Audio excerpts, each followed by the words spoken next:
Our lodgings for tonight are apparently haunted. The fools in suits that did not suit them laughed, finding something funny. We'd finished work in one prefecture and were on the move to another. Relaxing after work, beer mugs were lined up in front of them. But I had to drive, so I couldn't drink. At a glance, Umita looked like a suave businessman in his 30s. But with his tie loose and his top button undone, you could see the chain tattoo around his neck, and in an instant, he no longer looked reputable. We were part of the special fraud team. The callers were part of a separate team with 2 receivers and dispersers each. They were all a bunch of morons. Because they didn't have a license, they were unable to run from the empty lodgings and rental properties on the outskirts of town. Umita, the leader, was great at buttering these guys up and getting them to do the job. And the fool who took the job as a driver to earn some money was me. By the time they showed me photos secretly taken of my younger sister back home, it was already too late.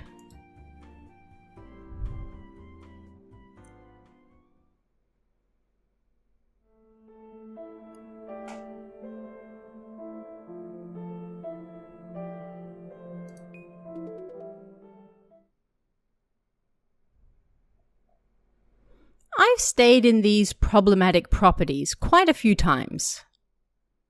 Nothing has ever happened, but I've always avoided sleeping in rooms that have unnaturally new tatami mats and wallpaper. The morons always put their stuff in there happily, like, "This is the only clean room here." But aside from rental properties, empty lodgings aren't cleaned very well. I can't stand sleeping somewhere dirty. But thinking about cleaning after driving for so long just makes me sick. I left the store after eating, and outside I could hear the noisy calls of insects. I got into the white business wagon and turned it on. One by one, the morons got into the car, but thanks to the food and booze, they appeared to be sleepy, and thus were quiet. Once he was done paying, Umita was the last to climb in, sitting in the passenger's seat. "Towards Nani, yes?" I said, and he showed me the way on the car navigation. "So, another hour and a half. If there's a convenience store on the way, please stop to grab some snacks and sake." He pulled 2 10,000 yen bills out of his stuffed wallet and handed them to me. I put them in the breast pocket of my polo shirt and then pulled out.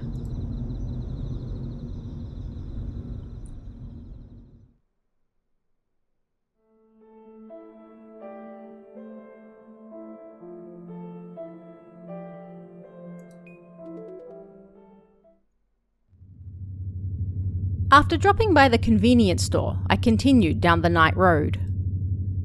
Umita spent the entire time on the phone next to me, I guess dealing with the plans for tomorrow.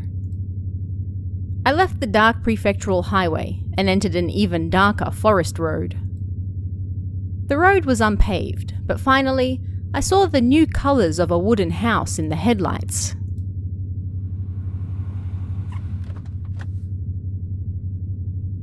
I stopped the car and Umita got out first.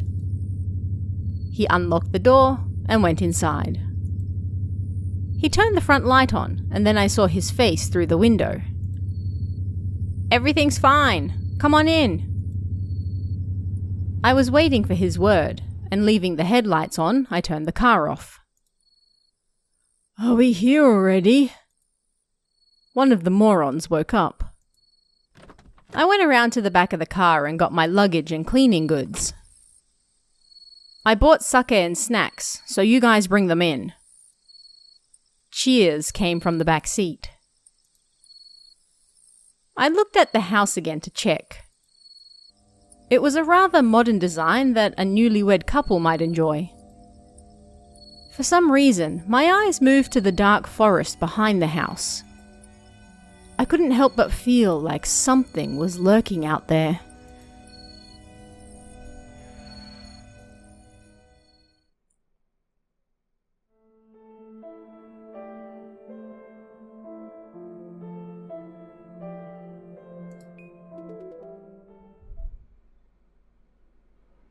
There was a single air conditioner in the living room, but nothing else.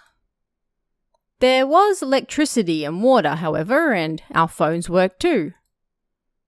It was rather well cleaned, so it seemed I'd be able to rest well tonight. Although I'd have to clean the next morning to get rid of all traces that we'd been there. After starting the water in the bath, I made my way towards the living room where Umita and the morons were already drinking. Ah, perfect timing. Umita-san was just about to tell us about this house.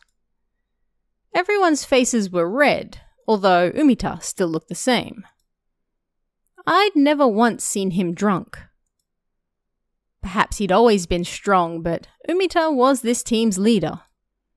If push came to shove, it made sense that he couldn't get drunk. I was the same, and I always had to be ready to get a move on if needs be. If I was going to drink, then it had to be only one.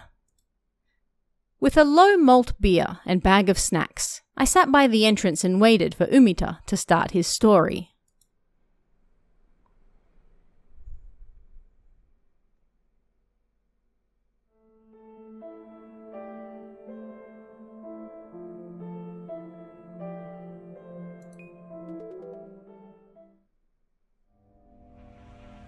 "5 years ago, the man who lived in this house killed his family of 3 with a gun, and then killed himself. That man worked in the city and was blessed with 2 children after marriage.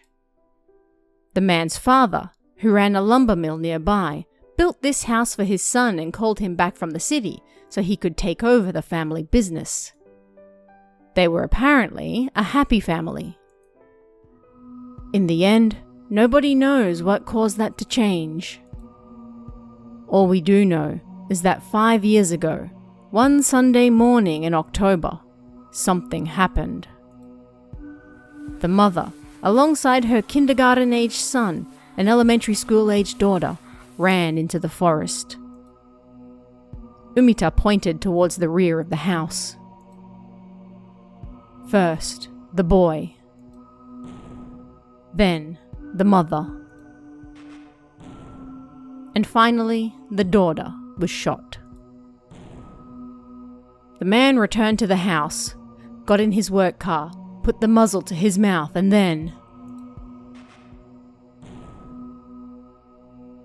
So then, the scene of the crime was in the forest? I asked before I could stop myself. Well then, we should head out for a little test of courage there later, one of the morons said. Apparently you can easily find where it happened because the grandfather leaves flowers for his grandchildren there. Even Umita seemed up for it.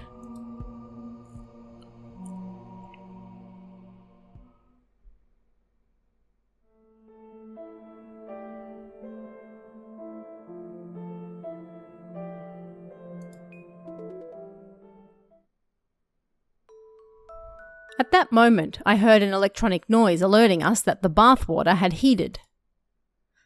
The bath. Anyone got a torch?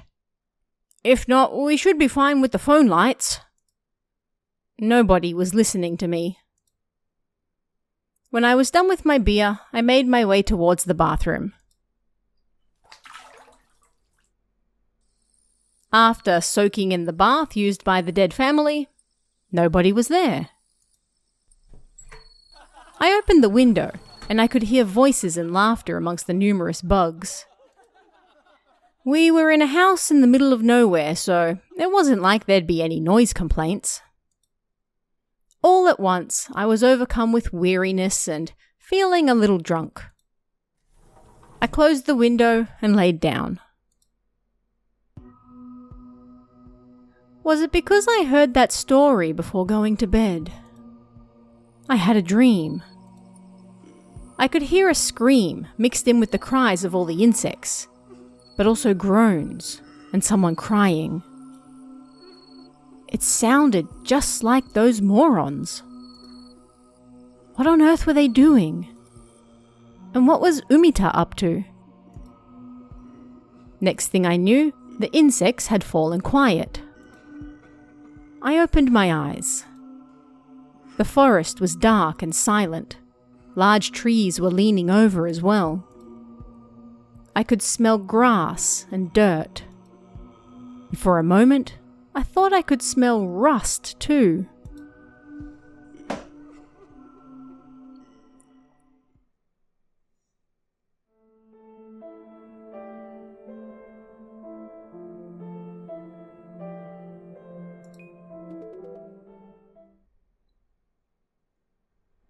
Small birds chirped somewhere nearby. They sounded like skylarks.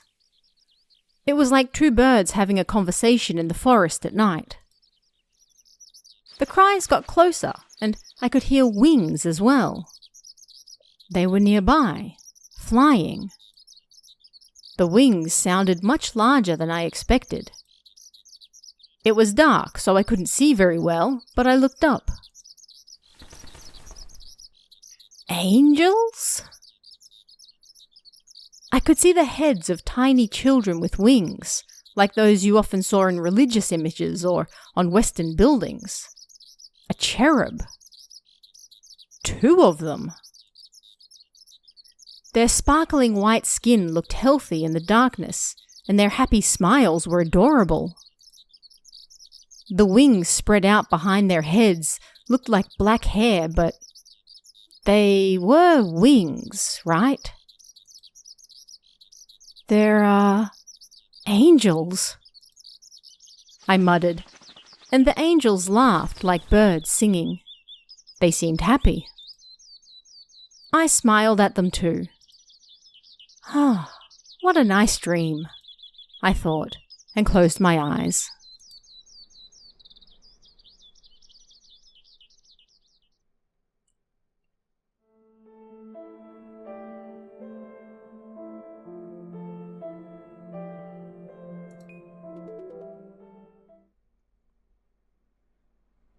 When I woke up the next morning, the morons weren't there.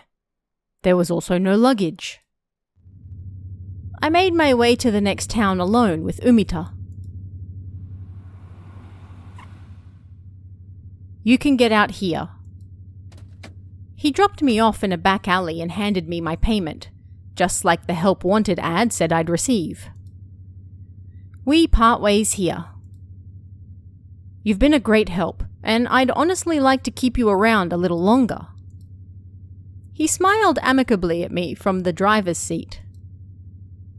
I've often been called a monster, but I've never been called an angel before. Seems my children were pleased as well. They begged me not to kill you. The average-looking white wagon then quickly disappeared. Hitoban, a flying head. Kabesa karadoru, umawakia, kate kate, and umita. At night, their heads can leave their bodies, and according to legend, they sometimes eat people. It's a story told all the way from Asia to South America.